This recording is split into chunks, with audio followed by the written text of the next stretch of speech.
Hi guys, welcome back with another quick RV update guide. This time I will go with Aggro Runecraft.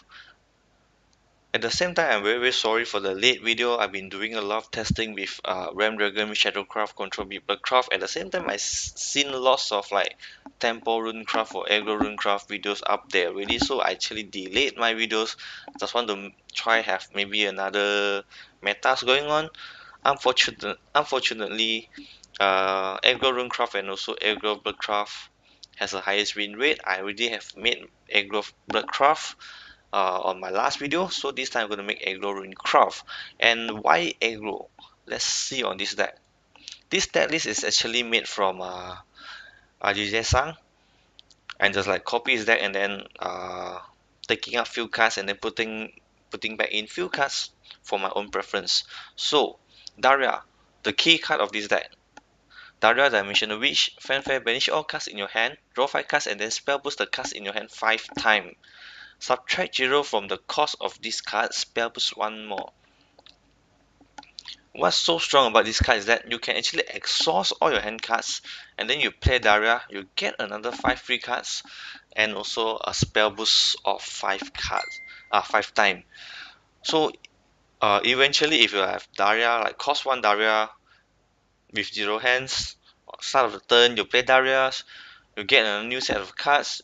If you can get all the spell boost cards, you can lower their cost by maybe up to 0, up to 1, or maybe get another Daria with the cost 4, spam all your spells and then go for another one. So what another spell boost follower do you have with Black Mage and also Ogre? In this deck I did not play Witchet Emilo because Witchet Emilo I doesn't have space to put Witchet Emilos, and I rather play Conjure Golem rather than Witchet Emilo. And then why this deck is called aggro? Because I've played 3 Dance of Death and Piercing Rune. Piercing Rune deal 2 damage to an enemy follower, then deal 2 damage to the enemy leader. If an allied follower evolve, change the cost of these cards to 1. This is very crucial. If an allied follower evolve, change the cost of this card to 1. So you, as long as you have this card in your hand and you evolve one of your followers, you can keep this piercing rune for your next turn and they will remain at cost 1. This is very strong. You can keep this. You just like evolve, maybe push for damage or clear units. Piercing rune is not important to play, so you don't need to play. Then when your opponents play their new units, then you just piercing rune their units. The best thing is that combo with Dance of Death, destroy an enemy follows deal 2 damage to the enemy leader. So the basic of this deck is kind of similar to Aggro Bloodcraft. Maybe by the time you evolve, which is either turn 4 or turn 5, you can spam all units down. Then you use Piercing Rune and also Dance of Death to clear the opponent units. So let's say you have 4 units, you can spam up to 3 units on the field. Opponent has like 1 unit at the same time, one time. So put all 3 units, evolve one of your units, deal with your opponent units. On your opponent next turn, your opponent deal with one of your units. Then you Dance of Death, evolve another your follow on a few units to push for high damage. This style is very aggroish. I guess everyone knows Club, the Arcane Scholar, Fanfare Spellboost, the followers in your hand 2 times. Followers with the S there means all the follower in your hand. This allows you to swarm your mid-range unit very fast and with lots of HP, high attacks, storm, lots of pushing for damage. And also why aggro?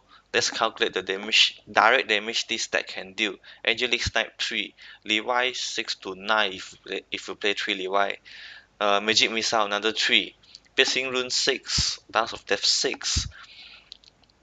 Normally by turn 6, 7, 8, you can easily direct damage of 10 damage. You can do 10 direct damage easily. So without further ado, let's jump to the replay I made. Uh,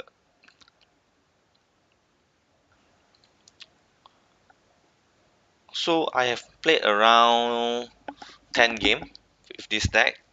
I have achieved 8 wins And in the 8 wins, I only have 6 with Daria with by turn 4. So what you should do with that Daria, and this is the video that I'm showing it right now. Against Swordcraft, swarming unit by turn 4 or turn 5 is your best choice, and that absolutely has nothing to do with it unless Hamza Cyclone Blade, which is turn 7. Uh, and it's actually very very bad for him. So at the start I will try to spell boost my hand. This hand is actually at first was quite bad until I draw a second Ogre. So on my card I can reduce like Ogre, Blade Mage and also another Ogres by 2 costs. Just like 6 costs taking out from there.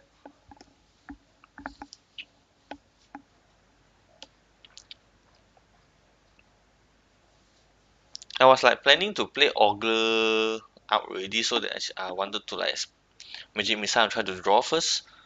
Fortunately I get another spell which is Glow, and a very very strong spell. This allow me to have a unit advantage by turn 4.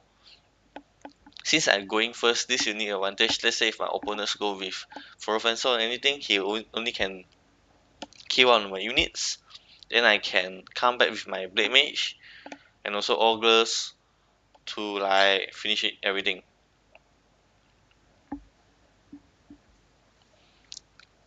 In, I was even more fortunate to draw a Piercing Rune right here.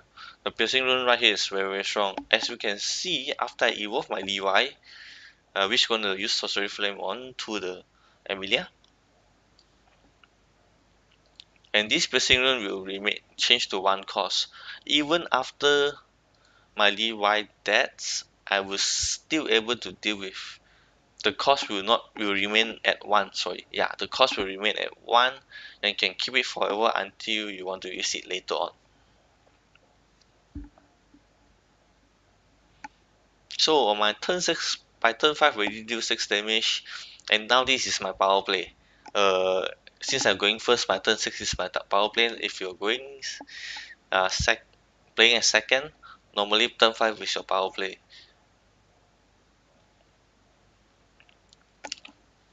Since I doesn't have Daria in my hand, I'll try to keep my spell boost unit as long as possible for the later on Daria spell boost. And they will go by turn 6. I have Swamp, he cannot do anything. Even playing Saber actually very very hard to help him. So on my second game, I'll play against Bloodcraft. Bloodcraft is actually a lot harder to play against, especially facing against Face Bloodcraft. Face Bloodcraft, since this deck doesn't have wards, so you have a lot of hard time to deal with Bloodcraft. One of the way to deal with Bloodcraft is to keep Levi Piercing Rune in your hand. At the same time, you have to spawn as many units out as possible. Especially by turn 3, if you can get the maybe Clark and also Ogre or Crate with another Ogre out, is good enough to deal with your opponent. Uh, Glow is also another one of the key cards to win this game. This time actually I kind of fortunate to draw a Daria. But if I don't have draw the Daria out, I will just like Craig, Spell Boost Ogre, and then Clark, Spell Boost Ogre, so it will be by 1. On the later on stage, it will be very very beneficial. So my job here right now is to uh, clear as many units as possible, at the same time get as little damage as possible. He actually has a very very good hand really.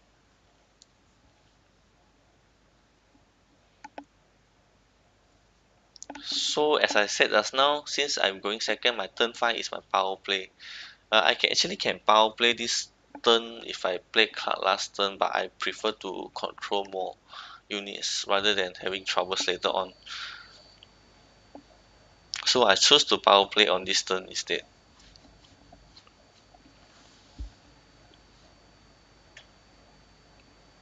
I think I drew a piercing rune right here as well.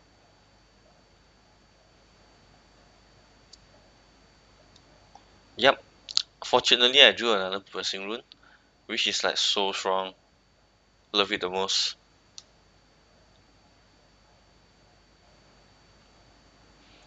Piercing rune pierce the bloody white away. White is another strong units, which make Runecraft very strong. As you can see, power play 3 big units on the field and opponent left 1 units with very low hand cards. So it will like absolute require his should I say his top deck's reliance to win me. So the battle between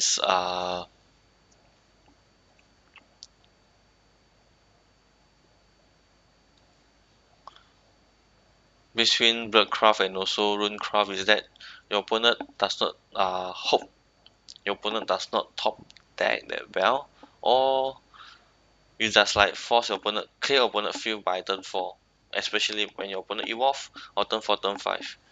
Get full fields and your opponents cannot do anything, and then you clear everything down, they absolutely cannot push anything except for top deck for direct damage.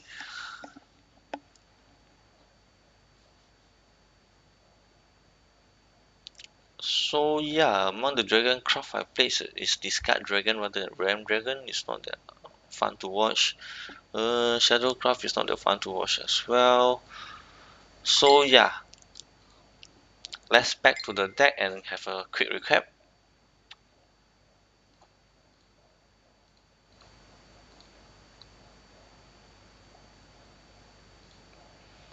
So the optional cards in this deck is actually Emmy. You can actually include more Emmy by taking out Glow or Magic Missile if you want to. The rest you can't take out. You also can try to add more Levi if you want to. Conjure Golem I think is best at 2 or sometimes 3 is also very good enough because it allows you to spell boost. But since I have kind of lack of spell boost card, that's why I did not play any Emily Emilo. If I'm not wrong, RGJ-san actually reduced Glow for Golem, but I prefer to play more Glow just for my style. Worry I couldn't draw anything of it out from it. The rest I think is pretty much core. Yeah, I don't think you can take out any cards of it. Every card is very important for the aggro. So yeah, I guess that concludes my quick RV update guys, Aggro Runecraft. Thank you very much for watching. If you like the video, please like. If you have any comment, just comment. I will reply you as soon as possible. Uh, I'm not sure I will be still making quick RB update guys for next turn is ready for next video because it's already like few days out already.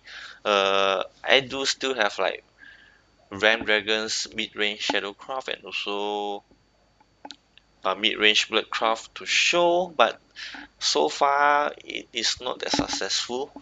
I did not has gained that much win rates. That's why I did not showcase it. Maybe I will showcase Ren Dragons give me about 50% win rates. But I would really love to start to rush my points right now. I already achieved 700s. I will go further about it. So yeah, thank you very much for watching. Goodbye.